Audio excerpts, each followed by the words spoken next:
وەستای سۆپای نەوتە لە قەزای چۆمان دەڵێت بەراورد بە زستانی ساڵانی ڕابردوو بازاڕەکەیان کەستور و لاوااستر بووە.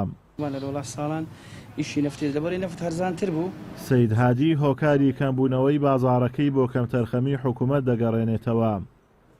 بەو پێی نەوتی سپی وەکو پێویست دابەش ناکات و هاوڵاتیانیش بە ناچاری ڕوویان کردوتە بەکارهێنانی سۆپایدار و بڕینەوەی داری کوێستانەکان.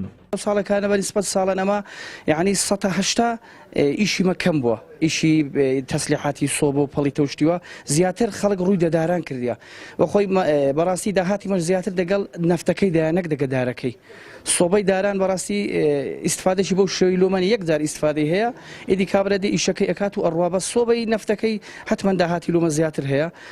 بەرمێت و لەسەر بەحری نەفتێ بی ئاویش نەبی بخۆیەوە دەبی ئاویشت ئاوێ خۆ ئەڵێ بچیەداران ئەدگرم نەفتێش نادەمێ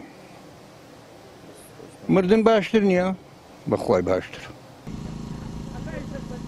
گەرچی حکوومەت بەرمیلێک نەوتی دابەش کردووە بەڵام بەهۆی کەش و هەوای سەختی ناوچەکە ئەو چەند لیتر نەوتە بەشی دانیشتوانی شارەکە ناکات و بە ناچاری پەنا بۆ سۆپایدار و بڕینەوەی داری دارستانەکان دەبن.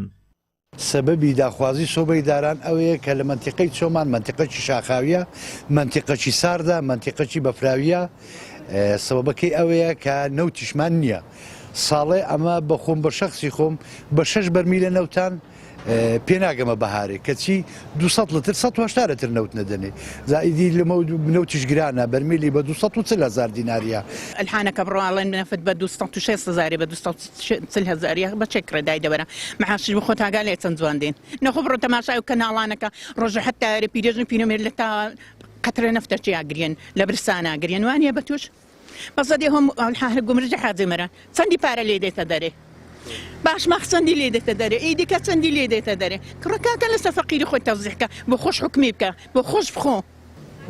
یاسین من ماڵە زانی ئەگەر دو سێ سۆ بەندانێ وەڵڵا پێویستی بە 5-6 هەیە پێویستی بە 2 ئەجاوە ئەگەرێتەوە خەڵکەکی لە ماڵێ زۆر و کومبیەوە. ساڵ لە دوای ساڵ گرفتی نەبوونی سوتەمەنی و گرانبوونی نرخەکەی لەسەر هاوڵاتیان زیاتر دەبێت.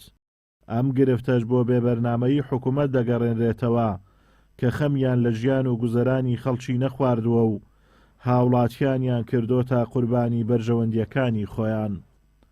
ئازاد و مەراوەی کەناڵی ئاسمانی پەیام قەزای چۆمان.